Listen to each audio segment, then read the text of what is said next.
Okay, we're on Lamed Chesed Amud Aleph on the bottom, and it's really in the middle of a whole series of Mishnayos that talk about when someone is asked to benefit. There are still things that are mutter that spoke about that he's allowed to pay. You're not allowed to benefit from somebody. He could pay you a chov, he could give you a shekel, he could machzor aveda, he could teach you Torah certain parts. The whole, in the middle of a Mishnah, so continuing. It's all going back to that Mishnah, I think on Lamed Gimel, that started about things that are mutter, even though you're not allowed to benefit from it. And here it starts. The one who you're not allowed to benefit from would be allowed to give food to his wife or sons, even though he's chayv and is chayv to support them. Let's say, why we say the whole time, Ruben's not allowed to benefit. How does it go? Ruben's not allowed to benefit from Shimon. Is that our standard classical case? Ruben's not allowed to benefit from Shimon. No, Reuben's not allowed to benefit from Shimon. Shimon can give Reuben's wife and children food.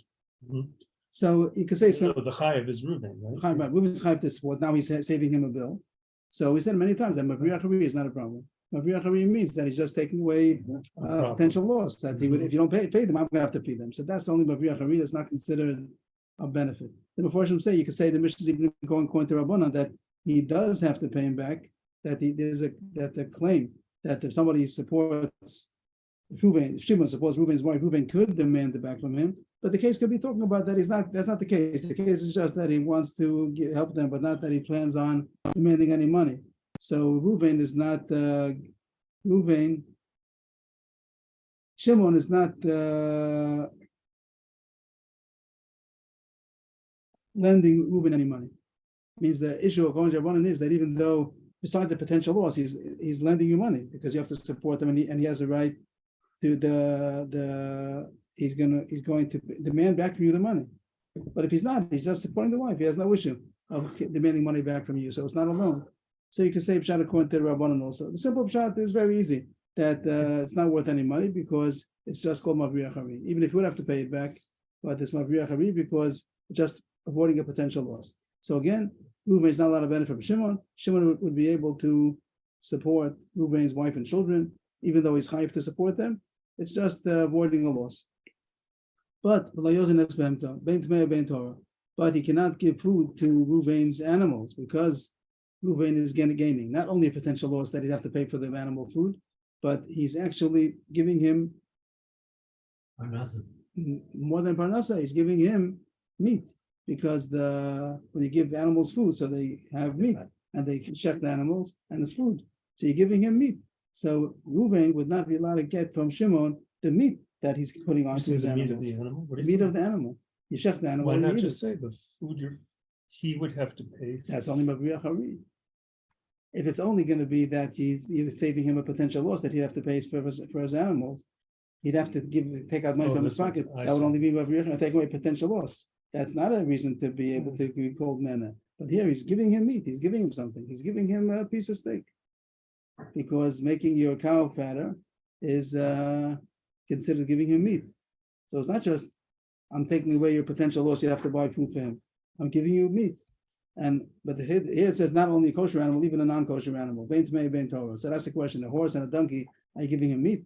Oh, donkeys used to plow the fields to grow produce. Right, it's not meat. It's one further away. So that's not meat. The question is, why is that not considered giving him benefit? It doesn't talk about it. That seems not to be talked about. Well, that seems that's not an issue, and the Rishonim deal with it. Why is that not considered a benefit? That he put fuel into my animal, he put gasoline into my tank. So why is that not considered a benefit? But that's how the Mishnah goes so far. That to give the wife and children, no? Is it Mavriach Hari? Gasoline is only is the fact that your car is the fact that your car goes. Is it only a problem that it's not stopped going? So I have to spend. It's not called that I have gasoline. Is gasoline just Mavriach Hari? So the Rishonim don't say what I'm saying. They talk about why it's not considered a benefit. But that's the issue that the Rishonim talk about. The Mishnah just talks about the fact that you have to pay for it, that's only a potential loss, that's Mavriach Hari. In contrast, when you get meat, he gave you meat. By feeding your animal, we gave you meat. So that's considered a benefit. Tanakama says that a horse and a donkey and a camel, all the non-kosher animals, also is considered meat. And the question is, what kind of meat is it? You can't eat it. I don't get that. Why can you answer that animal that weighs a horse that weighs 200 is the size of 200 pounds is worth $50, and if it weighs 300 pounds, worth $70. Why? Because why it's it bigger, counts. it's It counts. stronger, That's and a by a strong- normal that's why it horse counts. also, 'cause it's bigger, Yeah, it's but, stronger. So It that's could the- take a heavier So passenger. that's the question, more or less the same question, that why don't you consider it more of a benefit because it's getting fuel, that fact And that not it's big. fuel. I'm saying because now you could sell the animal. The animal was worth $50 because it was 200 pounds. Because Now you it's sell it, when you it's sell when it. it's 300 pounds, it's Uh-huh. close sell for $70. Let's see, maybe the Mishnah means that. I didn't learn like that, but maybe that's what the Mishnah is going to continue. Tanakama says that a tummy animal, even a non-kosher animal, also you're not allowed to feed it because you're giving him something. Let's continue. I do agree that you can't give food to its kosher animal, a cow, or sheep, or goat, because you're giving it meat. But to the tummy animal, the horse and the donkey, you are allowed to because you're not giving him meat. I jumped a little bit. So they said, what's the difference? How come you are permitting to give food to the tummy animal, to the horse and the donkey? So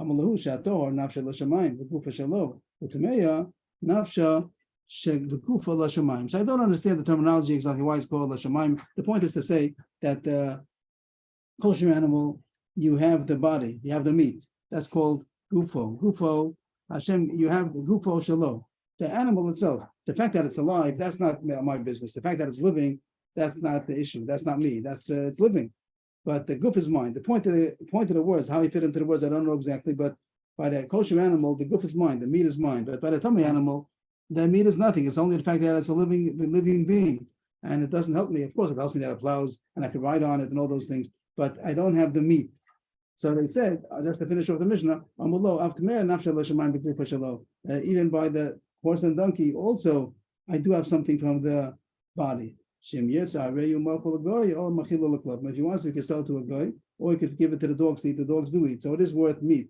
The meat of the horse and the donkey and the camel is worth meat because he can give it to the dogs. I thought by giving it to the guy was also because they eat the horse meat. But maybe now that Abraham said maybe selling it to a guy, this means the fact that you could sell it is worth money. It's worth more because it's a big horse and it's a big donkey and it's a big camel, and not because they're going to eat the meat, but because it's worth more on the market to sell to the guy. I didn't think it meant that. I'm taking back that. So then why can you sell it to a guy then? So then maybe the fact is the meat, and for some reason that's a kasha. Then how come the fact that it's worth more now because it's a bigger horse? Maybe the question, maybe it's not so. I don't know if the food that you give it has to give the regular food that it eats. It's not by you don't fatten. I think It sustains it, it doesn't it fatten. sustains, and the horse is a horse. If it's a good horse, it's a good horse. If it's not, it's not. But and it's only called sustaining it. You don't get more from getting a big horse. Well, The you have a stronger horse, you could pull more of Right, the so wagon, so- you could pull a heavy So wagon. it could be just where I don't know that the food is not going to make the difference. The food, A fat horse is not necessarily a stronger horse. right, that's what they say. Even that sometimes it's hurt. If you get too much food, so then it makes it even slower as far as the work that it does. As far as the meat, so it gets more meat, and so maybe that's the Beautiful, yeah. maybe that's the shot. So again, what do we talk about? That someone who's not allowed to benefit from, he could feed your wife and children, even though you're gaining, because it's not considered a monetary gain, because it's just mavriach hari, and just taking away a potential loss. But he's not giving to me. He gets my wife and children. I surely can't take from him food, but he could give my wife and children food. It's not called that I'm benefiting. I'm not eating it, even though I'm gaining the money that I don't have to pay for it. That's only mavriach hari. That's only avoiding a potential loss, like chasing away a lion from doing the destruction. That's not considered a benefit. But to feed the animals is considered, he gave me something. What did he give me? He gave me meat. So Tanakama says even a non-kosher animal is also meat because it's worth for the meat for the dogs or for the goyim. And Abelazar says no, you look at if it's worth meat for him. Only a kosher animal is worth meat, but the non-kosher animal is not worth meat. That's the Mishnah. Well, what is nafshe? So the word nafsho and gufa, they talk about what is this terminology, very poetic, that the shamayim, it's not a simple terminology. The point is to say that it doesn't have anything to do with me. The fact that it's living is la shamayim. So the difficulty is, what does the word la shamayim mean? So I saw Nafshe means nefesh. it's life. It's life. The fact that it's living means It's that life. when you give Is food, Shemaim means it has nothing to do with me. means when you right, that's the point that's being said. That why is it fit in the words, I don't know. But the point is saying the fact that you're keeping it alive, you're sustaining it, that's nothing to do with me. It's only if I get meat out of it. The fact that it's living, that's not my issue. Some say the word Lashamayim means for a korban, some say Lashamayim means that wasn't given to me like Hashemayim Shemayim Lashem Boros Nasam B'nei Adam. Of course, you do have the body of the horse. That also, even if you don't, you have the body of the horse to work. But what the Mishnah means to say is that the fact that it's living or the meat, the guf means the actual physical meat. So Rabbi Lezer says by a non-kosher animal, I don't have any benefit from it, from the meat. And Rabbanan say you do because you can use it for those who do eat the meat.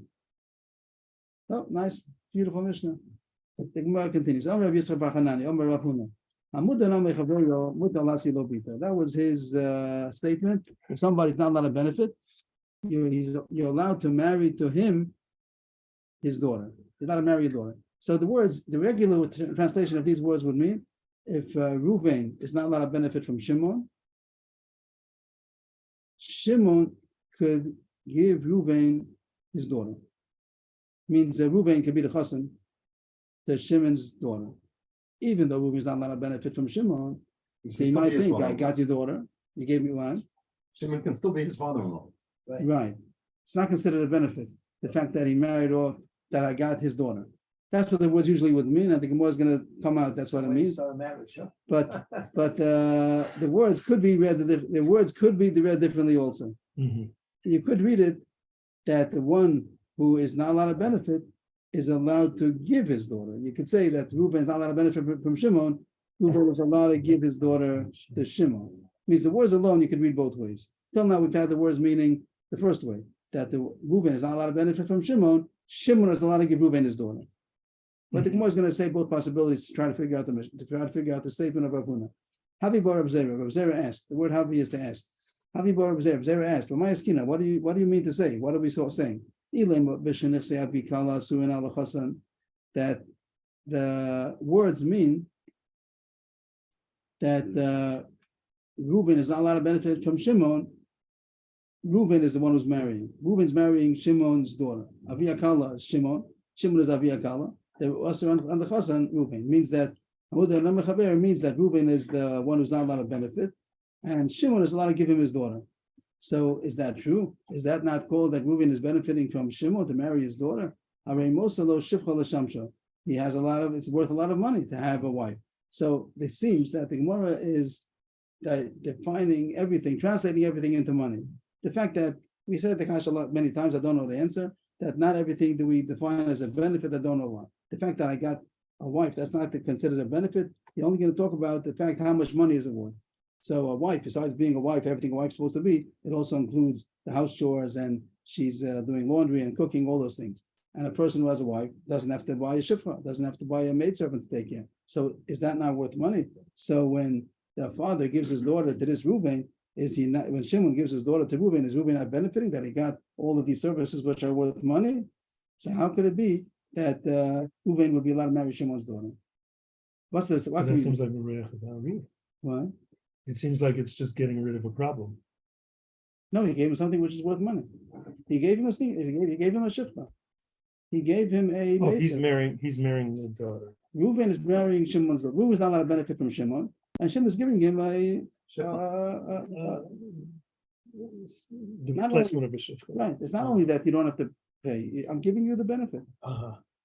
So the more difference says that can't be what he meant, because it wouldn't be us. He says that it's mutter. He says mutter. He's allowed to give him his daughter. How could Shimon give his daughter? How could Reuben's benefiting from him? So we'll try to interpret the statement the opposite. Maybe the statement means the opposite. Maybe the statement meant to say that Reuben is allowed to give his daughter to Shimon. Reuben is not allowed to benefit from Shimon. He's allowed to give Shimon his daughter.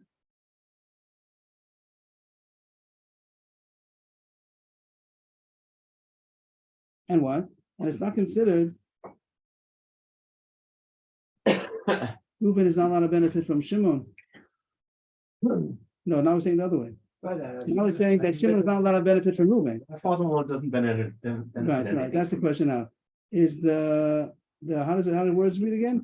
The nefsei chasan asun ala b'yakala. That Shimon is the one who is not allowed, let's call it that Shimon is the one who's not allowed to benefit from Reuben, or whatever, change the names around. But the question is, if a person who's not allowed to benefit is allowed to marry the daughter It's married, Marry off his daughter to. to marry, say it again, please. To marry the other guy's daughter. Now he's gonna have enough from Reuben said, "Oh, you're not gonna have enough from Shimon. Now Shimon is gonna marry Reuben's daughter. That's real enough. He's getting away from.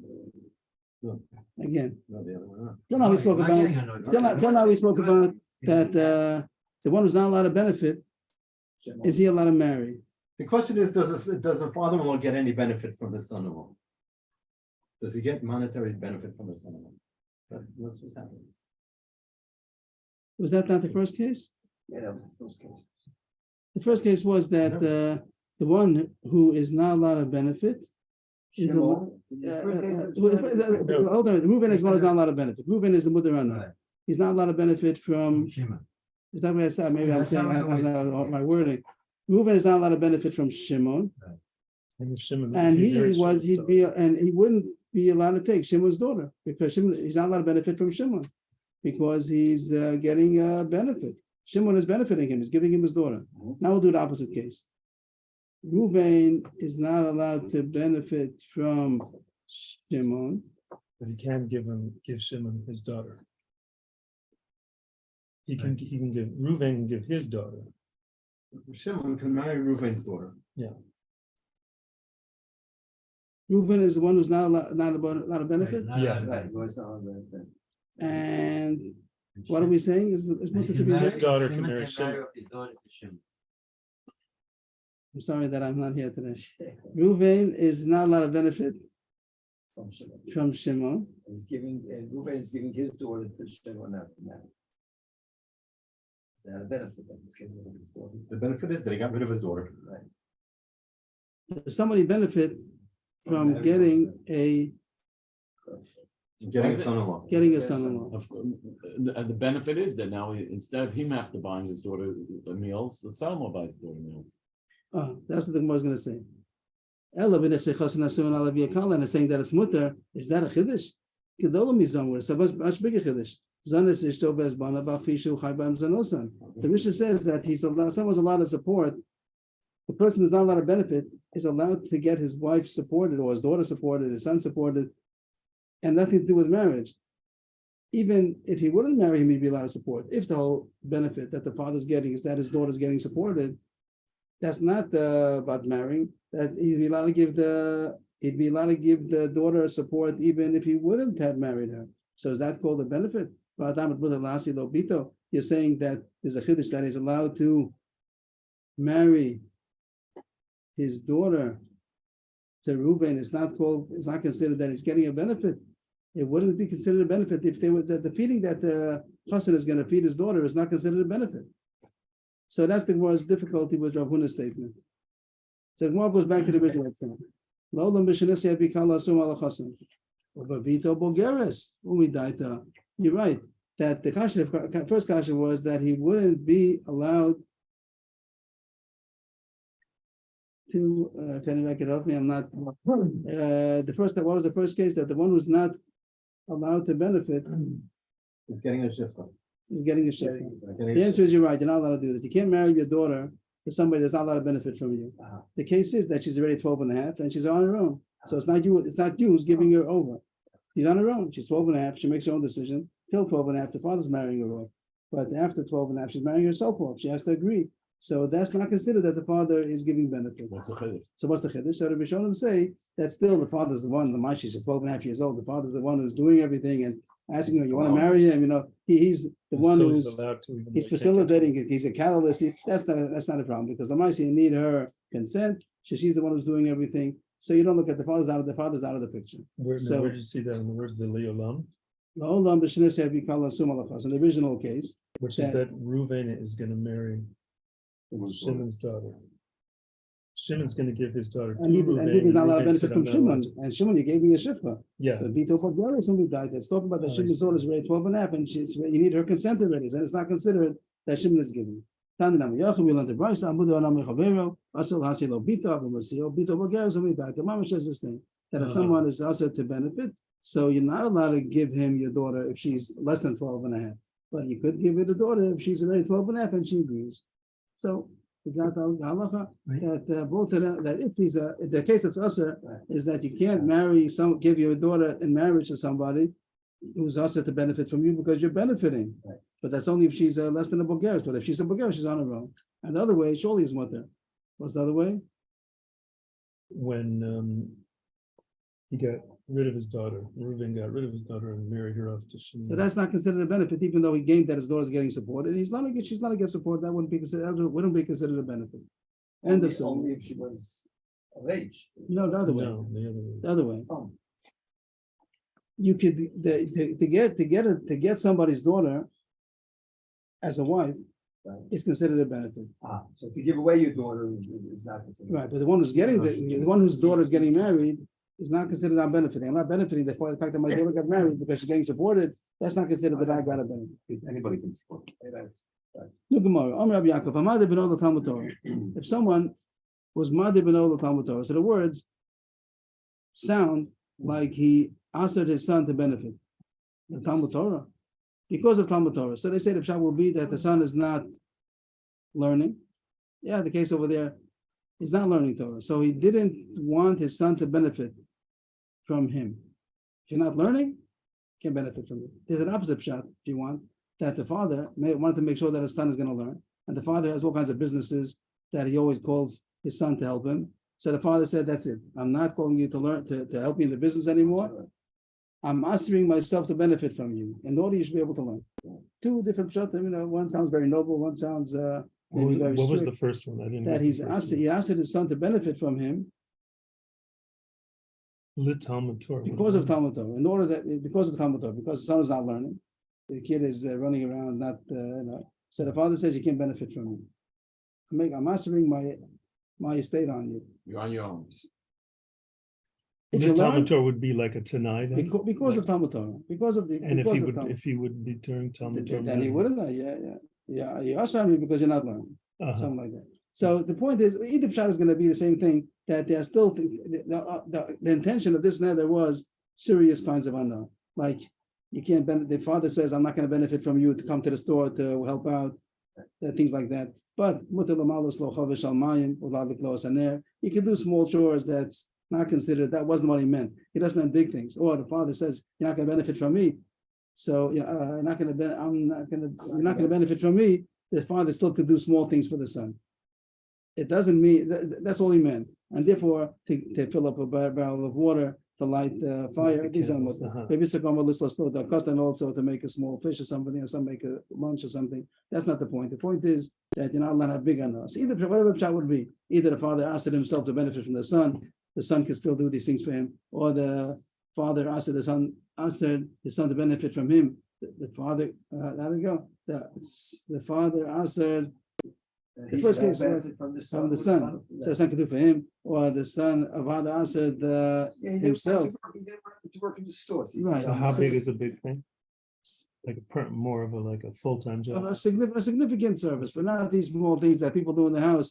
They help the father, helps the son helps the father. That's Okay. not the issue that we meant. Mhm.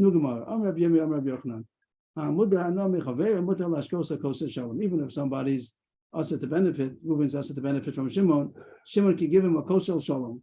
What's a kosher shalom? So they say it means dake shalom. It means it's something that's only considered a courtesy, and it's not that I'm giving him the cup. It's not giving him. Of course, I can't give him my cup, my liquid. I can't give him my beverage. But the fact of just passing him the cup, the hagasha, the serving, that's not. It's also something that's not worth money. It's a courtesy, and it's what there. Why is a kosher shalom? So it gives examples. Kosher beis ovel, the Marava army kosher beis merchas. Kosher beis ovel means they used to have. The Gemara says in the Gemara's times they used to drink cups of wine in the beis ovel. That a bracha on each one. There was a whole seder how they did it. And the point is not that he's giving him the wine. He can't give him the wine, but he could pass the cup to him. That would be considered just a courtesy, and it's dake shalom. Even though he owned the wine. The ovel owned the wine. Let's say. I don't think it's saying that the Brown says he can't give him wine. He can't give it, only the service of passing it to him.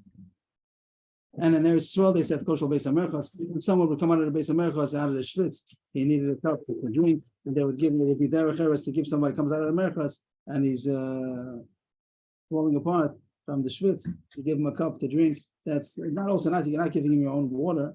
but you're giving him, you're passing him a cup of water. That's okay. It's not considered a significant service that should be also included You in mean the that. giving? It's only the giving? That's what the Ran says. The Ran says here doesn't mean you're giving him the actual liquid. You're giving him from your own liquid. That costs money. But it's something it's considered a courtesy to pass him something, to serve him, the service. You might learn the Gemara differently, but that's what the Ran says. You might say that this is insignificant. They didn't mean this. Dr. Shalom, they permitted it. But the Ran says that it's only saying that you're allowed to do the service, to pass it. And you It's can like say, going around the table and Right, like right. saying, I can't pass it to him because I can't. right, she says, no, that's not something that costs money. That's And what considered a is the courtesy. kosher shalom? Dr. Shalom.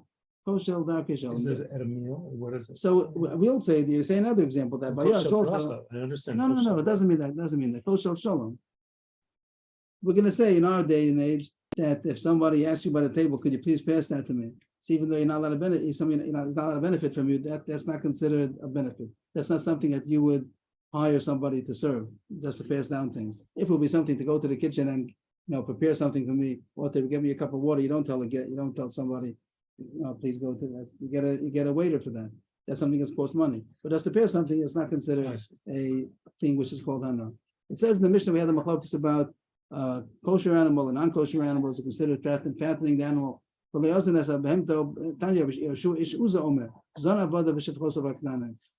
the one who is not allowed to benefit from could support your servants, your slave and maidservant.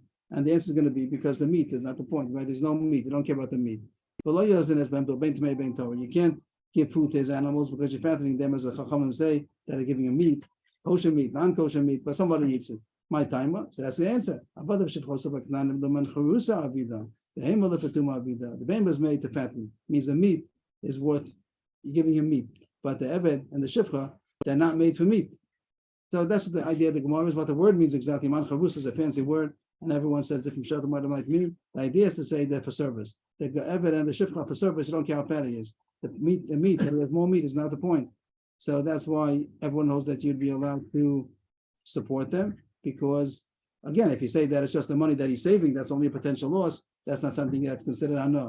But the actual fat that they got, the fatter eved is not worth more. If a fatter animal is worth more, but a fatter slave is not worth more. Next Mishnah. So I take out the above. Nichnas levakro, omed avolo yoshev. You're not allowed to benefit from, Reuben's not allowed to benefit from Shimon. And Reuben is sick. Can Shimon come to do Bikur Cholim? The word Bikur Cholim is interesting, that the word Bikur nowadays, they say means a visit, visiting the sick. The word doesn't really mean that. It means to investigate, to check up on. That's what the word Bikur means. When you do Bikur Cholim, you're supposed to check up. Does he have any needs? Does he need food? Does he need drink? Does he need freshen up the room? Does he need to clean? Does he need a doctor? Does he need medicine? The word Bikur means to check.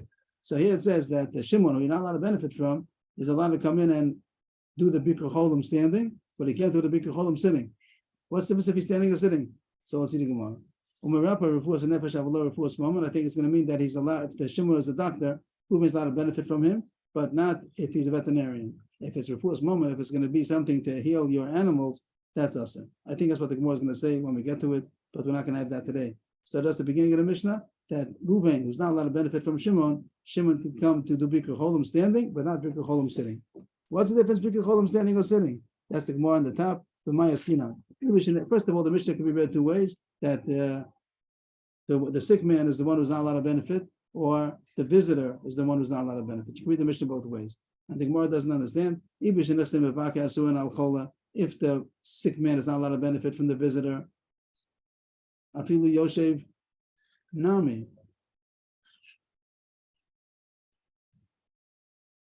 What? Again, the chol is not allowed to benefit, but the Bikur Cholim is not considered a benefit. That's what it seems to say. If he's allowed to benefit him, he could do Bikur Cholim, so why can't he sit down? Does the sick man benefit more from the sitting down Bikur Cholim than the standing Bikur Cholim? Seems not. There's no difference. If you permit him to do Bikur Cholim standing, you should permit him to do Bikur Cholim sitting also. And what can we say? The opposite. Mishnah means the opposite. That the visitor is not allowed to benefit from the sick man. And what's the issue? He's coming into his house. He shouldn't be allowed to come into his house. Not only sit down, the visitor can't sit down because I'm not allowed to benefit from you. I can't benefit from sitting in your chair. He's not allowed to benefit from standing in his property also. because the Mishnah said in the beginning of the parak that we hold Vita Rasa B'mudana, that even trespassing, even going into his house, also should be also to benefit. So how do you read the Mishnah? What's the difference between standing and sitting? Either both of them are mutter, both of them are also. The case is that the sick man is not allowed to benefit from the visitor. What's the difference if he's standing or sitting? That the Bikur Cholim standing is not worth any money.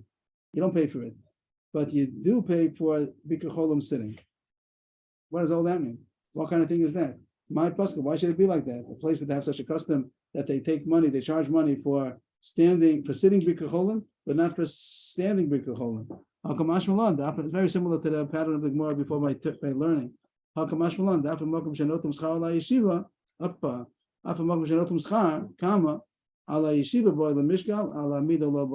Even a place where they take money, you only can take money for sitting Bikur Cholim. You can't take money for standing Bikur Cholim. What's the difference? In other words, you pay money for someone who will come and visit you. And it's sitting. The person who's sick pays money? Yes, don't you have that? Why you're not surprised? People who need Bikur Cholim people, they need people to sit with them in the hospital. So there's a charge. The nurses come, they stay all night.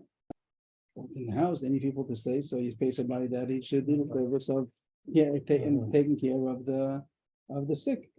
Not just the Yeah, visit. I'm thinking of like the mitzvah of Bikur Cholim. Right, so there's I mitzvah see. Bikur Cholim. So how come you have to have, how come you don't have all the Bikur Cholim people coming and sitting the whole night with all the people that need people that they should stay with them, or 24 hours, they need people that should watch them. So there's a charge for it. People don't do it for free.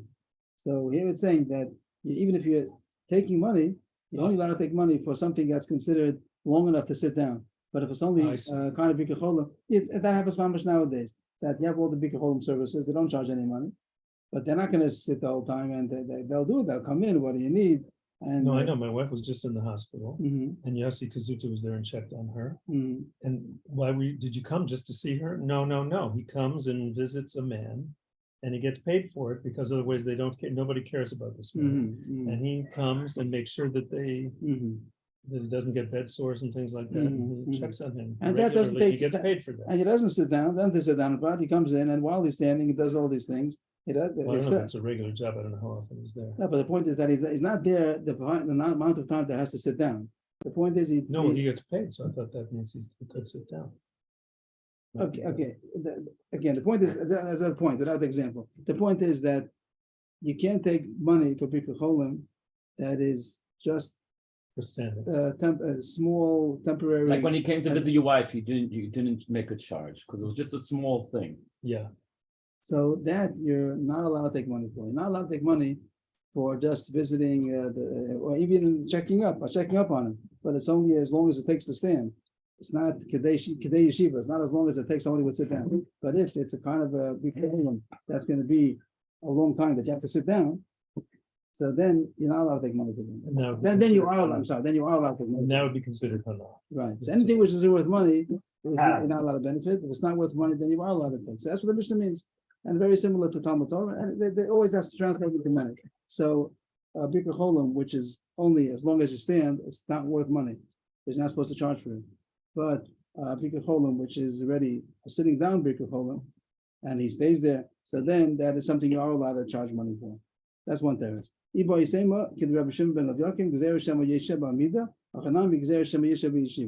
That the reason why you're not allowed to sit here, the Russia is talking about there's no money. Both of them don't take any money. No money. There's no money. But there's a gzera. If you sit around too long, you might benefit from being in his house. The other way. No, not yet. I don't think so. That's going to be the next one. Ula Amar. That it's the other way around. Still, the case is that I think the Russia says that the sick man is not allowed to benefit from the visitor. So as much as it takes for Bikur Cholim, okay, they don't take any money, but there's no money involved. But if he's going to stay mamish longer, then for sure the sick man is going to benefit from him. He only can stay as long as Bikur Cholim takes, but he can't stay longer. And if he stays long enough to sit down, so then he might stay even longer. But by Amida, there's no gzera. Now the way the more brings it down is a little bit confusing because it says Rav Shimon Yaakov says Gzera Shema Yesha B'Amida. So it says the word Amida, and he's going to wait even by Amida. So this is only because there's a different Gemara later on. It says in the Mem Beis and with Beis, there's going to be a Gemara about a different subject altogether. Over there, it says that don't stick around. And there's a Gzera over there. Over there, it's even standing. But our Gemara is distinguishing between standing and sitting. So it's a little confusing the way the Gemara says it. If you want to, you could just skip to not changing the girsa, but just to make it easier. Just take out these words, and then everything will be simple. So the Rush reads that if you're sitting, then you might end up staying longer. If you're standing, you're not going to stay longer. The thing is, we'll see later on over there. There's something else about but nothing to do with us. So that's already two pshatim. That the case is that the sick man is not allowed to benefit from the visitor. So what's the difference if he's standing or sitting? The one that's sitting is worth money. The one that's standing is not worth money. Or both of them are not money, but the one who was sitting, you might stay even longer, and that's probably going to be worth money. Where did the money come into sitting? I didn't quite get the. If someone is in the hospital, they need somebody to stay for them for 5 hours, for 3 hours. That you're allowed to take money for. If he needs, and therefore it's worth money. So the person is also to benefit. He can't do it because he's giving him money. He's giving something which is worth money. But if it's only to come in and say, how are you? And is everything fine? Do you need anything? That they don't sit down for that. You're not allowed to take money for that. So it's not considered benefiting money. You can say the opposite shot. That the case is that the visitor is not allowed to benefit from the sick man. So is he benefiting? So the kasha was that he's benefiting because he's coming into your property. He's not allowed to come into your property. Even a person, the Shimon, who's not allowed to, Reuben is not allowed to, how's it go? Reuben is not allowed to benefit from Shimon. And Shimon's sick in the hospital. And in his house. That's making in his house. And Shimon's sick in his house. Shimon is sick in his house. Reuben is not allowed to benefit from Shimon. So how could Reuben go to Shimon's house?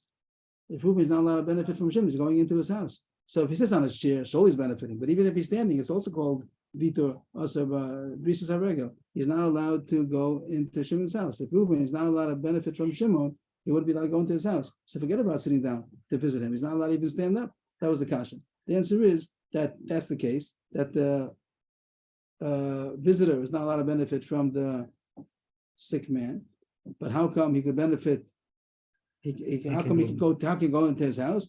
Well, he go into Lo Adre Milcha, you say that when they made this neder, it was understood that it's not something that Shimon, the sick man, I forget the names, the sick man and the visitor. The sick man, the visitor is not allowed to benefit from the sick man. But it's understood that whatever the sick man needs, that wasn't included in the neder. What are the two words? Adre means to make somebody to answer him, that would make a neder, that lahadir, to make a neder. You say from his livelihood, whatever he needs for his life. So the sick man, whenever the neder was made that he shouldn't be, that the other man shouldn't benefit from his estate, but not what I need. If I need it, then go ahead, benefit. I didn't mean to ask him to benefit if I need it. So here the sick man needs that that this person should come to visit him. So even though the visitor is coming in and he's enjoying the house that he's standing, coming into somebody else's house, so that's usually biyasa. He's coming in for the benefit, the livelihood of the one he's not allowed to benefit from. That wasn't included. If so, then he should be allowed to sit down also, because the one who's also to benefit. We're saying it doesn't have his intention. That wasn't right. When he made the neder, it didn't mean things that I doesn't have need. intention to, Right. That I get need. benefit. Right. So even though you're benefiting, but I didn't mean to ask you a benefit which I'm going to benefit from. So if I need that you should come, even though you're benefiting from coming into my house, I didn't mean to ask you. But the question is, then he's allowed to be sit down also. I'm benefiting from your sitting. The answer is no. I have shabbat mida. That it's not necessary. You could do it standing also. So the sick man is not. It's not called chayusei. It's not called his livelihood. It's not necessary for him that the visitor should sit.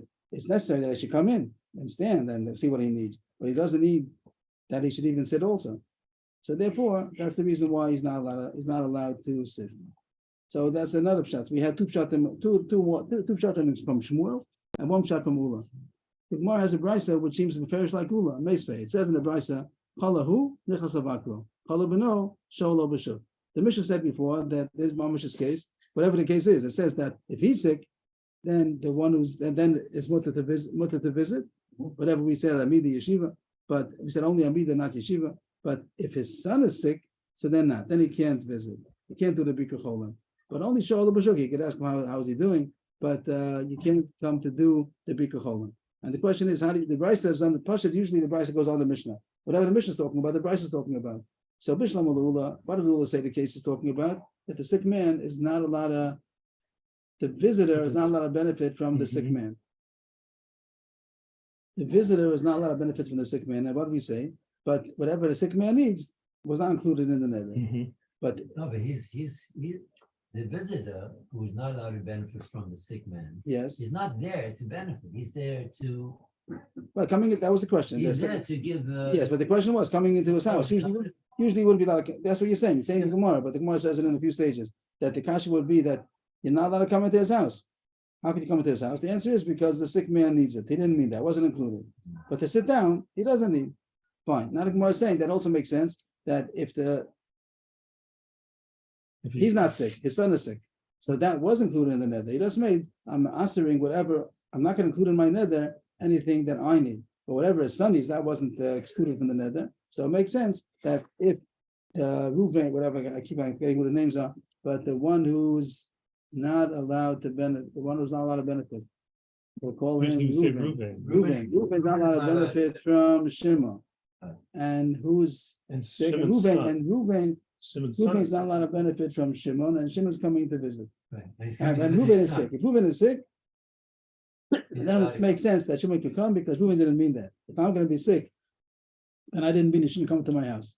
Mhm. But he did, but that doesn't mean that if my son is sick, that you should that's not included. That person doesn't think so far. He just thinks that when I for my needs, I'm not asking you to benefit. So then it makes sense that for if his son's needs, he is also the benefit. Unless it's in the shuk, what was the thing about No, the so shuk? it means you could ask him in the street, you could ask him how was he doing. You can't, that's not called the benefit. If you ask him how you doing. That Brysa was saying it was okay to do that. No, yeah, but the point is you can't go into the house. The point even is though- that it's in the shuk and not in the house. Yeah, don't come into the house. Okay. So Bishlama Ula Dama Bishanesachola Aswan Bakir. So we understand the reason why it's more is because when Reuben said I'm not going to benefit from you, he didn't mean things that I need. So then Shapir makes sense. The Gemara doesn't speak it up, but the point is that he only meant to exclude things that I need, but not things that my son needs. But Shmuel said the case is of the Mishnah that the sick man is also to benefit from the visitor. The visitors also to benefit from the sick man.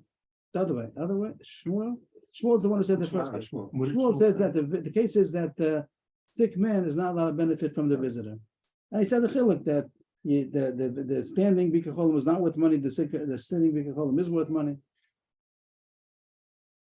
Ma'ishnahu, no.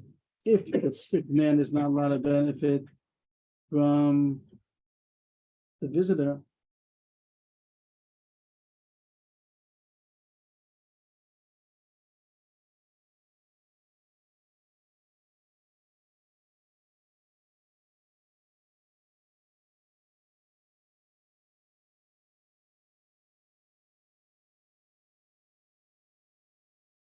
and Shmuel's the one who said that. He the said that splitting- as long as he's not going to be there for a long time sitting down, it's okay.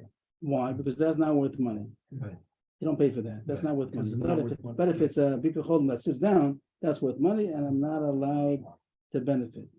Yeah. The money. Sick man, Now it Reuben's not says- allowed to benefit. Right, but now it says, but standing, Standing, you can't. you can, because not with money. And here the Brisa says that if the son is sick, so then Shimon cannot come in even to do a standing Bikur Cholim. Why not? Doesn't make sense. Uh-huh. I see. It's even less, if he's not come to visit Reuben, so he can't come to visit Reuben's son, that's why Oh, I see.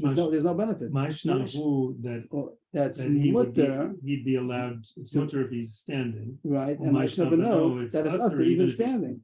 Amalacha, so he said, you're right. Of course, the Bryce says the way you learn. The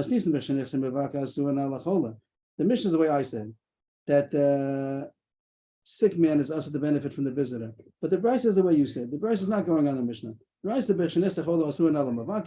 the Bryce is talking about your case. See, everyone learns the Bryce are the same.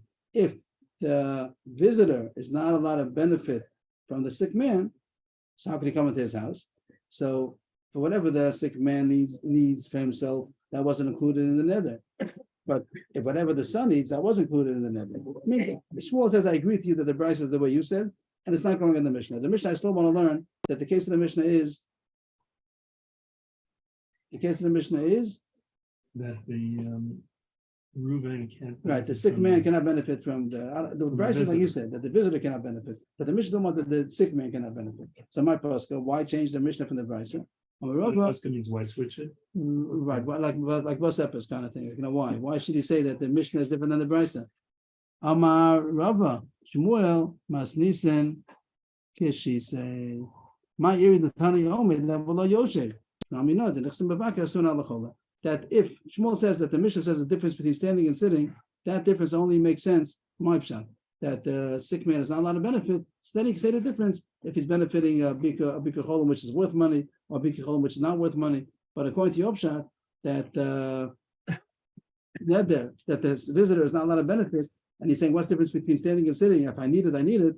Over there, before we'll said a terrorist that it's not considered necessary to sit because you could have done the same thing standing. But that terrorist Shmuel doesn't hold up, and therefore there's no difference between standing and sitting as far as the visitor who's also to benefit. If it wasn't included in the nether to come in for my needs for standing, so then it also wouldn't be included to come into my needs for sitting also. And even though the Gemara said a terrorist before, the Gemara said that it's possible to visit me when you're standing. So I did include not to sit, but that Shmuel doesn't hold up. Now go with Hagarata the rest of the day now is Hagarata about Bikucholim and about Korach. It starts off with Bikucholim. Amr Shlokish, third line. What half are we on? This is on 38. Lamed Tes Amud Beis. Amr Shlokish. Remembers the Bikucholim in the Torah 9. Any remembers that the person is supposed to be in Bikucholim. Any remembers about Bikucholim in the Torah. Shenema. Pasuk by Korach. That Moshe Rabbeinu said that if they're going to die a natural death, Hashem didn't send me. But if Hashem is going to create a pit that's going to open up and swallow them up, wait a minute, we're talking about Bikucholim. Why wouldn't we talk about Abraham Avinu? Does it say there's Bikucholim over there? Hashem is Bikir, was Mevakir. What does it say? Anything about saying the same thing that say? What is it about Korach? Well, let's see. What is the okay? The pasuk. Okay, but why not Avraham Avinu? Because it doesn't say the pasuk in the Okay, so what? Okay. It says here that Moshe Rabbeinu said, if the death of is a natural death, like all people, these people will die, and the reckoning of all men will come upon them, then Hashem did not send me. That's the answer. That's where you see Bikucholim. Where do you see Bikucholim? Me'ei mashma. Where do you see Bikucholim in this person? Amar Rava, this is the way you see. If these people will die, like all people die, which means how do people die? They get sick first before they die. Why? They get sick. Yeah. Shein cholim. We told them barisas, and when they are them, they're sick and they're on their bed, and people come to visit them. That's pshat. In kamos kol adam yimusunei. People they'll die natural death. Kudas kol adam means that the visiting of all people. The kudas kol adam means the way people reckon. The reckoning of people will come upon them means not the pashup pshat that the reckoning of man means that man is reckoned to die. No, it means that people will be poked them. People will come to take reckoning of them. People will reckon them. It means people will come to visit them. So that's what it means. If they're going to die with a natural death in the way that people come to visit them, so then Hashem did not send me. That's where you see the Pekudas Kalada means Bikucholim. And the water ends off the drush. Ma'abiyas Omron Lo Hashem Shlachani Lazeh. Not that Moshe Rabbeinu. That's not the gate to the drush. That means that the pasuk means not that Moshe Rabbeinu was admitting that Hashem did not send me. He knows that Hashem sent me, but he means to say that people will say that Hashem did not send me. That's not negative to the drasha. But the answer to the question was, where does it remember the Bikucholim in the Torah? The answer is Kudas Kol Adam Yipoked Alayim. The way people visit, that's it. Kudas Kol Adam is Bikucholim. Once we mentioned Korach, so we'll go into Korach and not walk Bikucholim now. We're going to dash from the pasuk it says by Korach. What does it say over there? Darash Rabbah. In Bria Yivra Hashem. That pasuk we just mentioned. If Hashem is going to create a creation and they're going to be swallowed up, and if they're going to die natural, then Hashem did not send them. What is the Bria? What is the creation that Moshe Rabbeinu was referring to? If Hashem was going to make a creation, which creation? In Bria Gehenim, Mutav, Tihya. Let it be. In love, Yivra Hashem. If there's already a creation of Gehenim, good, let it be. They should fall to Gehenim. If not, may Hashem create Gehenim. The Gemara says that can't be because there was Gehenim before.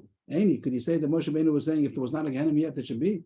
But Tanya, Shiva Devarim Nivru Kodem Shenivu Ha'olam Be'eluheim, Torah, Shuva, Gan Eden, Gehenim, Kisi HaKavod, Beis HaMikdash, Moshe Mashiach. There are 7 things that were created before the world was created. One of them is Gehenim. That's what we want. Gehenim is there. The list is going to be Torah, it was before the world was created. Shuva, Gan Eden, Gehenim, Kisi HaKavod, Beis HaMikdash, the name of Mashiach. 7 things. But the point we want is Gehenim. Gehenim was created before the world was created. So why does Moshe Rabbeinu say that Gehenim was not yet created? Maybe Gehenna had a place there for a natural death, but for a miraculous death, maybe not. Maybe it's not in the right place for it. It's a pitomi. He's talking about place. The question was so far that he said if Gehenim was not yet created. Death mishuna. The question was if the way he says so far could be we could change it, but so far the Gemara said if the Gehenim was created, good. If not, let it be created. And the kasha is Gehenim was already created. Oh, so in terms of creation, yeah. That was the kasha. We have a kasha. Before we go to the answer, the Gemara goes by Richas to tell us the source of each of these 7 things.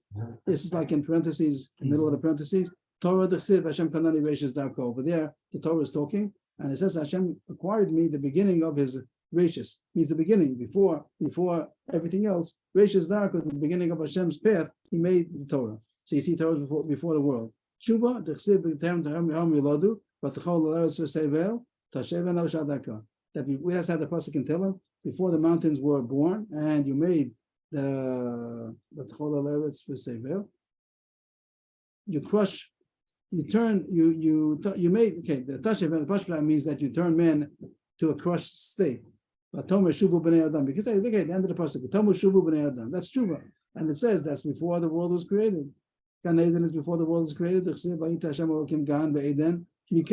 So we learn Mekedem means on the east, but the Gemara's Nashim Mekedem means before. Kodem, before the world.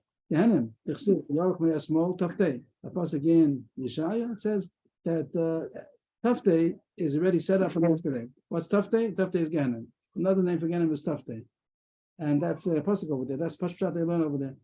And Esmu, it means like yesterday, Oruch set up that Taftei, Gehanim is already set up from yesterday. What's yesterday? Before the world was created. That your throne is firm from then. From when?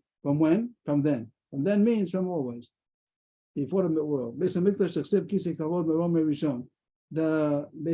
called the Kisei Kavod. Before a second ago it said Kisei Kavod. Interesting. But this is referring to Beis Hamikdash, and it says that it has been elevated. May Rishon. May Rishon, the word is mentioning from the beginning. Shmo Shlo Mashiach Tesiv Yi Shemo L'Olam.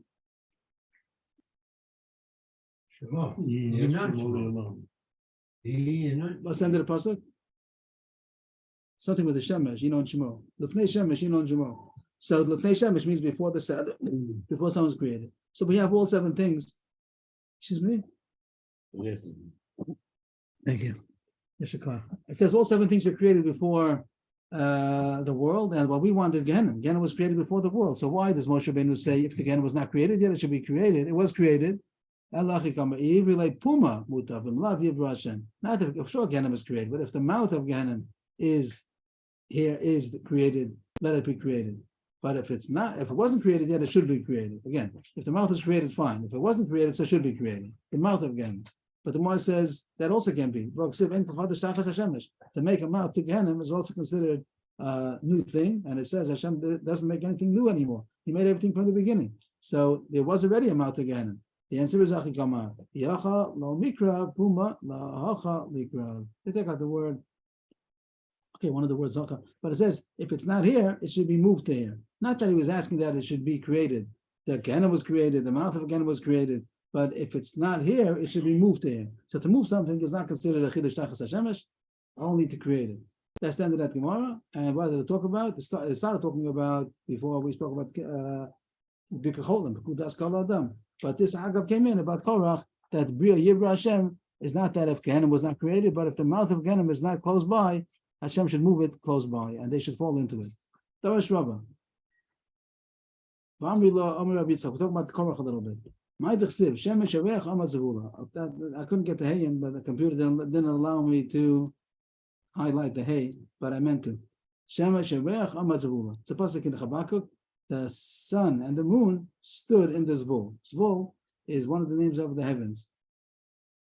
Seven appeared, huh? Oh, Chaim David Chapteral, that seven, and this is not the one that usually the sun and the moon are in the Zvul. That's Mos Kasha. What are they doing in the Zvul? Shema Shavech Zvul, my boy, what are they doing over there? They're supposed to be in the Rakia, which is the first of the seven, I think, or the second. I forgot which one, but they're not in the Zvul.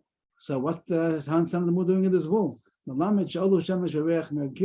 They came to complain. They went up out of their place. They moved out of their place in order to complain to Hashem. I think the point would be that in the Rakia, they'd be close enough to be illuminating the world. But they went up and they said, we don't want to illuminate the world. The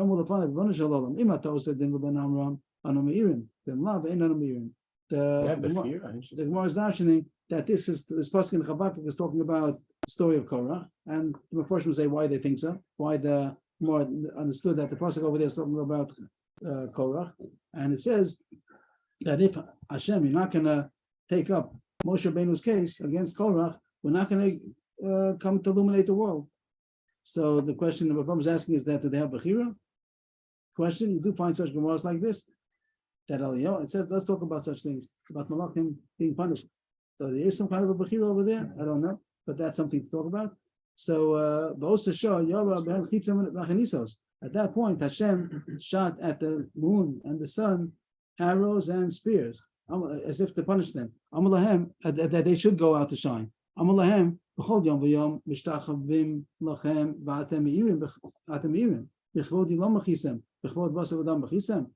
Is it proper that now you're coming to complain because Moshe Rabbeinu's honor is being slighted, and every day that the Goyim are Avodah Zarah, they're bowing down to you, the sun and the moon, and you do go out to illuminate, and the honor of a flesh and blood, you are protesting, but if you care so much about the honor of Moshe Rabbeinu, how come you don't care about the honor of Hashem? And you shouldn't be illuminating every day because of the honor of Hashem, which is being slighted by everyone bowing down to you. So